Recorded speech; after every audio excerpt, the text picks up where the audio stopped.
Good evening, my friends. May I suggest you turn out all the lights and listen in the dark to Edgar Allan Poe's The Raven. Once upon a midnight dreary, while I pondered, weak and weary, over many a quaint and curious volume of forgotten lore, while I nodded, nearly napping, suddenly there came a tapping, as of someone gently rapping at my chamber door. "'Tis some visitor," I muttered, tapping at my chamber door, only this and nothing more. Distinctly I remember it was in the bleak December, and each separate dying ember wrought the ghost upon the floor. Eagerly I wished the morrow, vainly I had sought to borrow from my books surcease of sorrow, sorrow for the lost Lenore, for the rare and radiant maiden whom the angels name Lenore, nameless here forevermore. And the silken, sad, uncertain rustling of each purple curtain thrilled me, filled me with fantastic terrors never felt before, so that now, to still the beating of my heart, I stood repeating, "'Tis some visitor entreating entrance at my chamber door." Some late visitor entreating entrance at my chamber door, this it is, and nothing more. Presently my soul grew stronger, hesitating then no longer. "Sir," I said, "or madam, truly your forgiveness I implore, but the fact is I was napping, and so gently you came rapping, and so faintly you came tapping at my chamber door, that I scarce was sure I heard you. Here I opened wide the door. Darkness there, and nothing more. Deep into that darkness peering, long I stood there, wondering, fearing, doubting, dreaming dreams no mortal ever dared to dream before, but the silence was unbroken, and the stillness gave no token, and the only word there spoken was the whispered word, "Lenore."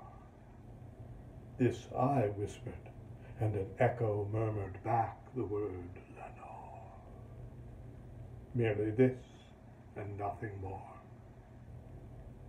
Back into the chamber turning, all my soul within me burning, soon again I heard a tapping somewhat louder than before.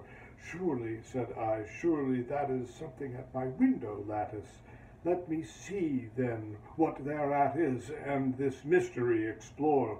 Let my heart be still a moment, and this mystery explore. 'Tis the wind, and nothing more." Open here I flung the shutter, when with many a flirt and flutter in there stepped a stately raven of the saintly days of yore.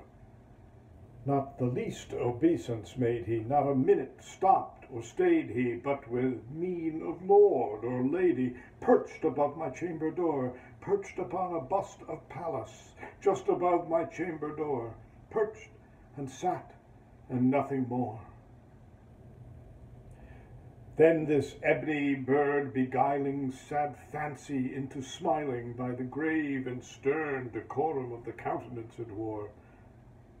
"Though thy crest be shorn and shaven, thou," I said, "art sure no craven, ghastly, grim, and ancient raven, wandering from the nightly shore. Tell me what thy lordly name is on the night's Plutonian shore." Quoth the raven, "Nevermore." Much I marveled, this ungainly fowl to hear discourse so plainly, though its answer little meaning, little relevancy bore. For we cannot help agreeing that no living human being ever yet was blessed with seeing bird above his chamber door, bird or beast upon the sculptured bust above his chamber door, with such a name as Nevermore. But the raven, sitting lonely on the placid bust, spoke only that one word, as if his soul in that one word he did outpour. Nothing farther then he uttered, not a feather then he fluttered, till I scarcely more than muttered, other friends have flown before. On the morrow he will leave me, as my hopes have flown before. Then the bird said, nevermore. Startled at the stillness broken by reply so aptly spoken, doubtless, said I, what it utters is its only stock and store, caught from some unhappy master, whom unmerciful disaster followed fast and followed faster, till his songs one burden bore, till the dirges of his hope that melancholy burden bore of never, nevermore. But the raven still beguiling all my fancy into smiling, straight I wheeled a cushion seat in front of bird and bust and door. Then upon the velvet sinking, I betook myself to linking fancy unto fancy, thinking what this ominous bird of yore, what this grim, ungainly, ghastly, gaunt, and ominous bird of yore meant in croaking nevermore. This I sat engaged in guessing, but no syllable expressing to the fowl whose fiery eyes now burned into my bosom's core. This and more I sat divining, with my head at ease, reclining on the cushion's velvet lining that the lamplight gloated o'er. Whose velvet lining with the lamplight gloating o'er she shall press, oh, nevermore. Then methought the air grew denser, perfumed from an unseen censer, swung by seraphim whose footfalls tinkled on the tufted floor. Wretch, I cried, thy God hath lent thee by these angels, he hath sent thee respite and nepenthe from thy memories of Lenore. Quaff, oh quaff this kind nepenthe, and forget his lost Lenore. Quoth the raven, nevermore. Prophet, said I, thing of evil, prophet still, if bird or devil, whether tempter sent or whether tempest tossed thee here ashore, desolate yet all undaunted, on this desert land enchanted, on this home by horror haunted, tell me truly, I implore, is there balm in Gilead? Tell me, I implore. Quoth the raven, nevermore. Prophet, said I, thing of evil, prophet still, if bird or devil, by that heaven that bends above us, by that God we both adore, tell the soul with sorrow laden, if within the distant Aidenn it shall clasp a sainted maiden, whom the angels name Lenore, clasp a rare and radiant maiden, whom the angels name Lenore. Quoth the raven, nevermore.